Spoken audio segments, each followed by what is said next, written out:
Um, so one of the criteria for borderline personality disorder is difficulty in interpersonal relationships.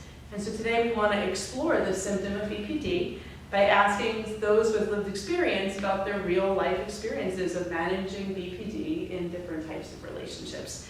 And we have two couples here today who are going to share a little bit about their journeys in relationships. And so can you just introduce yourselves and tell us your name and your connection to BPD? My name is Joe. I'm here with my wife, Annie, and I'm here to support her. And I'm Annie, his wife. So I was diagnosed about 8 years ago, and I've been in TBT pretty much since then. My name is Allison. I was diagnosed 8 years ago as well, and I'm here with my boyfriend. I'm Keith, Allison's boyfriend. We've been dating for about 3.5 years and living together for a little over a year. Great, welcome. Thanks for being here and sharing your stories with us. So maybe Annie and Joe, we can start with you. Can you comment on how BPD has affected your relationship? Sure, I guess I'll start. So we met a few years ago, and by then I was pretty well into treatment, and I'd really recovered a lot, I think. So I was very fortunate to be able to meet him when I was at a point where I was already like more aware of some of the symptoms and the kinds of thinking, and like I already have some of the skills, so I wasn't like crippled by all these like intense emotions and anxiety and fear, and I was able to like really like experience the relationship. I mean, it's still difficult, and there was definitely a lot of just like this, just like a lot of sort of drama in my head. But at that point, I had my therapist, I had, like the DBT skills to fall on, and it was much more manageable. Yeah, I can add to this. I think in the beginning, it was a little nerve-wracking for Annie because it was hard for her to bring it up. And it was a very big deal when she eventually did tell me about BPD. But what was kind of good about it for us is that I actually did know what BPD was. I go to a therapist as well, and although I was never diagnosed with BPD, it's something that had come up in my therapy as I've had some similar symptoms. And so when she told me, it wasn't strange to me. It wasn't something that I hadn't heard of. It was like, oh, okay. And then it kind of brought us closer because we were able to start talking about our therapy and talking about issues and dealing with things in a different way. So, it was definitely something that it was a big step in our relationship early on. Thanks. Annie and Allison and Keith, do you want to comment on how BPD has affected your relationship? Sure. In past relationships, it's definitely made it very difficult for me to be in an effective, healthy relationship in the past. Like Annie, I had been through treatment before and working towards my recovery before I even met Keith. But it's a day-to-day struggle still because I am still symptomatic of BPD. But it's definitely made just creating relationships and having, again, like healthy relationships in the past it's definitely affected those relationships that I've had. And honestly, before I met Allison, I had actually never heard of BPD. So it's been a journey of discovery for me. It's about this and, just how to meet her needs. That's different than like any other woman I've had in previous relationships with. Like what's unique about her and how to adjust to that. There has been adjustments, working on it. What helped you most in managing relationships? If you both commented that you met somebody when you were in a place in your recovery where you can manage a relationship and work on a relationship. What helped you most in managing the stuff that came up in the relationships? For me, the number one thing, and it's going to sound very cliche, but it's like communication. You know, communication is the key in any relationship, whether you have BPD or not. And actually, because I live with BPD, I might have to communicate even more than the average couple would have to communicate, by sharing like my thoughts and feelings of situations, without worrying that he's going to judge me for them either. Just because a lot of the times my thought process is, you have all those like cognitive myths and things like that, and so a lot of times my brain can be telling me things that to Keith might seem a little ludicrous, but just talking about it, trying to have him understand it more. BPD affects all of us differently, so the way how I experience BPD is different than maybe how Annie does or anyone else in this room, and so by talking about how my thoughts and my symptoms affect me in my relationship, specifically taught him a lot of things and educated him on a lot of things so that we could make the relationship work. I completely agree. I mean, communication, that's the one word that sort of sums it up.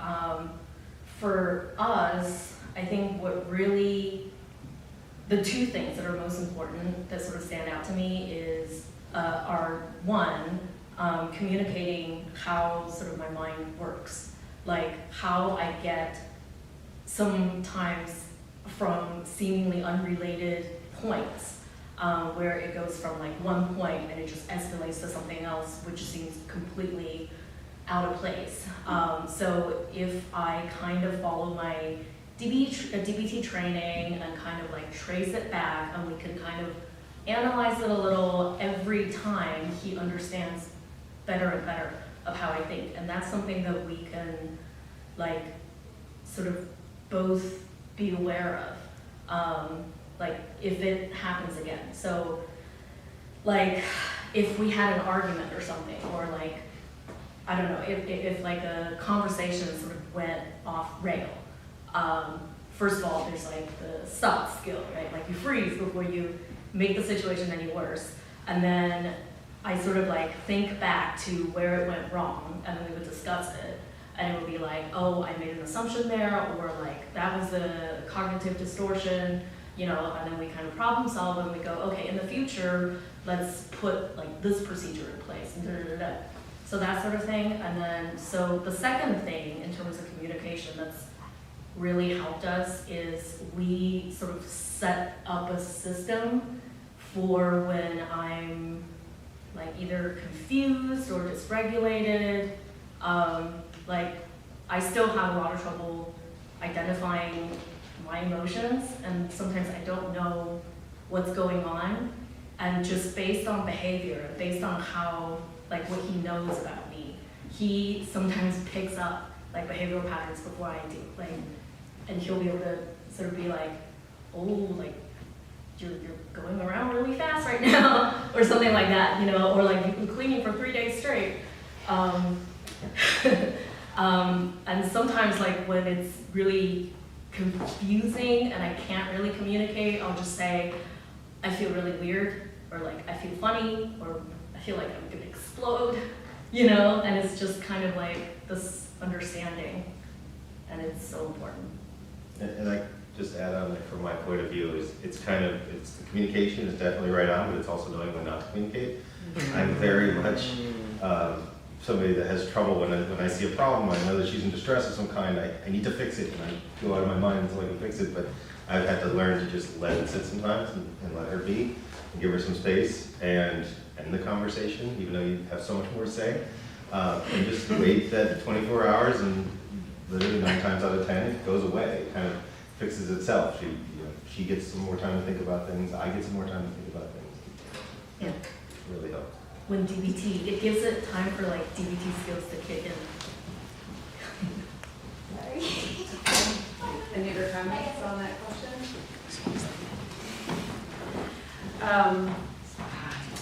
So what struggles did you face along the way, right? And how did you address them if there were struggles? Comment on that, right? Because BPD is a journey, and it's sometimes it's 2 steps forward, 1 step back. That's part of BPD, right? So how have you kind of worked these struggles together? The main struggle I felt is the trust aspect and the, like, I'm a very open person, pretty transparent when it comes to who I am and what I live with. But for me, like, in the beginning, I hid a lot from him because I was afraid of what he'll think. You know, I have these meltdowns or these dissociative episodes, and there was the fear of him leaving, basically, which caused me to internalize a lot of stuff in the beginning of our relationship. It took a little while for me to, for us to build that trust, but once I was able to, it really helped the relationship. And I guess another huge struggle is a lot of times he doesn't understand what my brain is like going through, and like he might not be able to understand how I'm feeling, and I've learned to like take a pause and say, wait a second, he can't read my mind, he doesn't know that when he says something like that it upsets me, so by trying to like pick a fight with him, which I normally would have, I would, pause and say like, hey, I didn't like the way you said that, or I don't think that you understand what I'm going through right now. Let me try to explain it to you. But sometimes that doesn't happen. Sometimes I project, sometimes I snap at him, sometimes like I get dysregulated and with like, something that doesn't have to do with him at all. And he's just the closest one to me. So, and I just will, snap at him, and that it definitely makes it difficult. Yeah, that was one of the big challenges for me, is what she just said, that sometimes some external thing is going on in her life. It could be school related, work related, anything else that's happening, and sometimes she snaps at me just because I'm there in the room with her, and it's, so that's one thing I've had to kind of learn to deal with is, when someone snaps at me for no reason, my first instinct would be to snap back at them, say something back, but, I've had to learn, like, no, that's not helpful, that's not constructive, that's just gonna make her feel worse, the situation's gonna escalate, and she really doesn't mean anything by it, so I kind of just have to, just let it roll off my back, and, one thing I'll say, she is, she's not dismissive of it at all. She's like aware of it. So like after the situation has calmed down, and maybe the next day or 2 or 3 days later even, I can bring up something that she said, and she's willing to listen to me talk about it, and then we can talk through it. She's never just like, it was 3 days ago, get over it. No, she doesn't say that. She's willing to, I can bring it up and we'll talk about it after the fact, but, so. In the moment, not so much. In the moment, no, it's not helpful, so Not a I good just idea. let My bad. it go. And we'll talk about it later. Any Joe, want to comment on managing struggles? I can add something. It's definitely, I agree with Keith to say it too, about holding off, and a few days later, things can be a little easier to talk about. One of the things that I struggled with is not wanting to bring those things up a few days later, because when there wasn't anything, it's like, fine, I go back to it. But, it took me a while to learn, but Annie also was very receptive that, it's something that would just kind of eat away at me. So it was important for me to eventually get that out. And if you get it out in a calm manner when things are all calmed down, And he's always been very receptive, and it definitely helps us in the future going forward. Yeah. I was just gonna add one more for you to comment on as far as struggles. Annie always used to joke when we first met that I kind of thought her out, that she had this thick skin around her. And I think, you know, it was one of those things where she was trying to keep all this stuff hidden, as you guys were saying. And it was her way of kind of, in a sweet way, you know, complimenting me. But she would always joke that, you know, would you say it melted your heart or something like that, and it made you have feelings again, and we used to Yeah, I use know. a joke like It that all was the great, time. I used to be dead inside, and That was, you know. yeah, stuff like that. So I think that was your way of, I think acknowledging it, these feelings came back, but you know, not always in a positive way. It was some things were a lot harder to deal with. It was easier to deal with when you kind of kept yourself frozen, but you know, as far as issues you had to deal with, there's probably been more since you've been kind of thought out, but you know, it's definitely been for the better. I was just gonna say, I really relate to like what Allison was saying about like in the beginning hiding a lot. I never really shared this with my previous partners, even though I was married before for like 7 years. I just kind of dealt with it on my own. And so, like when I met him and he knew about BPD, I was like, ugh, you know, it's like, oh, thank God. And then it turned out that his therapist is actually like a BPD activist. You know, so this level of understanding and the commonality in BPD language and in, you know, skills that are involved with managing that, it was just like, you know, it was like click. And then I actually sort of like came out to him about BPD right before last year's art show, or not last year's, the art show. Yeah. Yeah, that's how she did it. She sent me information for the art show. I was like, you want to come to this art show? What do you think of this? This art show? Great, well, great that we could be a vehicle Yeah. for you to communicate with them. We at Emotions Matter had an art show 3 years ago where we highlighted BPD by inviting artists to create artwork about their lived experience, and Annie was one of our artists, so Jill popped up at the art show. I was like, Yeah. nice to meet you. Okay, we'll cut that part out. Okay, one of the criteria of BPD that both clinicians and those with lived experience often talk about is fears of abandonment and intense attachments, which are part of relationships. So can you share how these may have affected your relationships and how you manage them? Oh, for sure. I still think that you're gonna leave me. I know. So it's like one of those things where a lot of these feelings and these thoughts are so like deep rooted that it's just like these are organic thoughts that at least for me, that why would someone want to be in a relationship with me? Am I worthy to be in a relationship? What makes me worthy to have a guy you know, take care of me and help me and quote unquote deal with me after I snap at him or whatever. And so there's always that thought that's in the back of my head that says, oh, he's gonna leave you. Even though I know that's not true. Because if he was, it would have been a long time ago. And with the fears of abandonment and the intense attachments also affect my friendships a lot. I have always avoided, you know, friendships and so that I wouldn't get intense attachments. And I wouldn't have friends leave me until I found a community of people who accepted me for who I was. And that, you know, and luckily that's where we met, through a community that accepted me for who I was. And you know, it's like the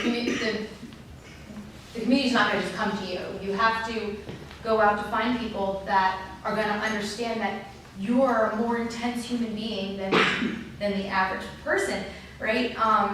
But just because you're intense and you have these intense emotions and you have these intense fears doesn't mean that there's not good intense things as well.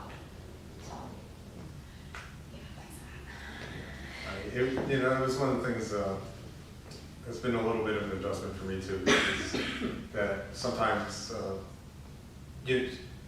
sometimes she just, even if I'm home or at the house, sometimes she doesn't want me to like physically leave the room sometimes. And that was something kind of new to me. And it's like, well, I was just gonna like go to the living room and watch TV for a little bit, or like play video games. But you know, there's occasional times where she's really like, just really sit right here. I just need him next to me because Like- I just need that connection. Like actual proximity, you know. So it's not enough for, you know. Yeah, so like, that was definitely a new thing for me, but, you know, it's, yeah, she's worth it, it's fine, it's like, I'm adjusting.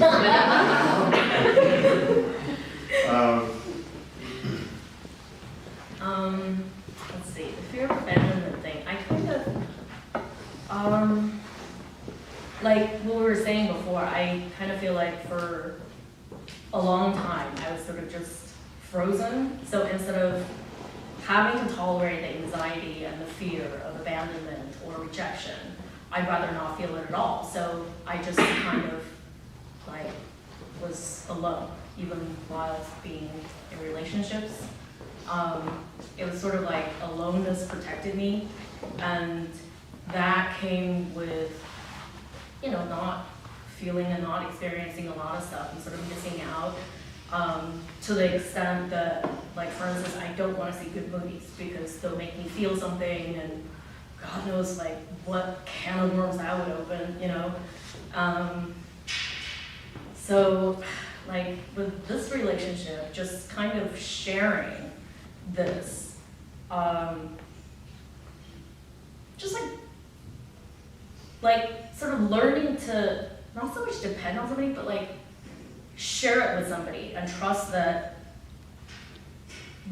even if there was like rejection or abandonment or whatever, I can still write it out. And a lot of that has to do with the DPT skills that I learned. I'm much better with tolerating like anxiety or fear or especially uncertainty. Like that just makes a huge difference. That allowed me to share, and then sharing, like that whole process of sharing with him and just doing all of that,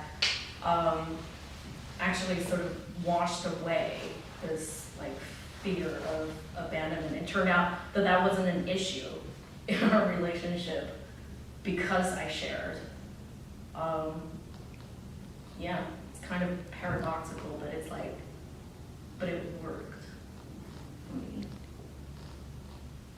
I just want to add that you have that thing where you like me to be in the room with you too, so I didn't realize that was a connection. It's a thing, it must be a Yeah, thing. It's because we're cats. It's interesting. Yeah, But yeah, I also am very similar in that, and I have a little bit of that myself, fear of abandonment, and it's definitely been throughout, mostly with friendships, also with romantic relationships, but it's been all throughout my life. So I think in the beginning we were kind of clingy to each other, and it kind of worked for us because we actually, you know, we Actually, wanted to be in the I same room all gotta the say, time. we were very, very good about not going like super intense. Like in the beginning, like we were just like, oh my God, why would we go to work? Or like, why would we do anything except hang out together? Like, We had to days in a actively row. slow it down. Yeah, and we were like, okay, let's like go back to emotional baseline and let's like look at this objectively.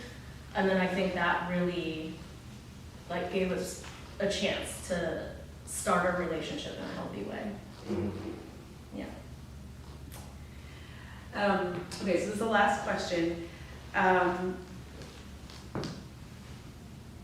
What advice would you give to those struggling with BPD and relationships? And this could be any type of relationship. It doesn't have to be a romantic relationship. It could be a friendship, a family relationship. You know, what advice would you give? if I had to give advice to somebody who is, you know, has BPD, and are in a relationship, it's like, it's a lot of work, and, a lot of like trial and error in a way too, finding the right people who will, you know, nourish you and help you grow and help you, you know, just have to have healthy, effective relationships. And it really, there needs to be work from both sides of the relationship. But it's really, it's sharing. It's really just talking about things that are bothering you, no matter how like mundane or, you know, they may seem, but just opening up the conversation and just being willing to make changes, and being self-aware of the changes that need to happen, because if you aren't willing to make changes in a relationship, that's not gonna happen. So that would be my advice, is communication and being self-aware and willing to better yourself and the person that you're with.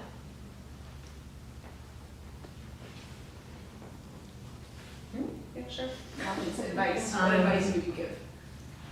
I mean, I can't say this enough, but DBT, like, it saved my life, it's life altering. I learned so much. It's almost like a religion to me. It's like, I believe in DBT because it teaches you all the stuff that gives you faith about your biological design. Like, your body works for you in order to, like, help you feel happier and help you make, you know, better decisions and stuff. And all you need to do is take these steps, which are all in this book, and you just practice them, and then you get more and more effective, and then things start to kind of pick up on their own. Like, the behavior will cause changes in your cognition, and then that'll lead to more change in your behavior. And if you just keep doing that, things really get better. This is not to say that it's not difficult. It is, but at least you know that there's like this manual toward recovery that could help you there, as long as you're like doing the work.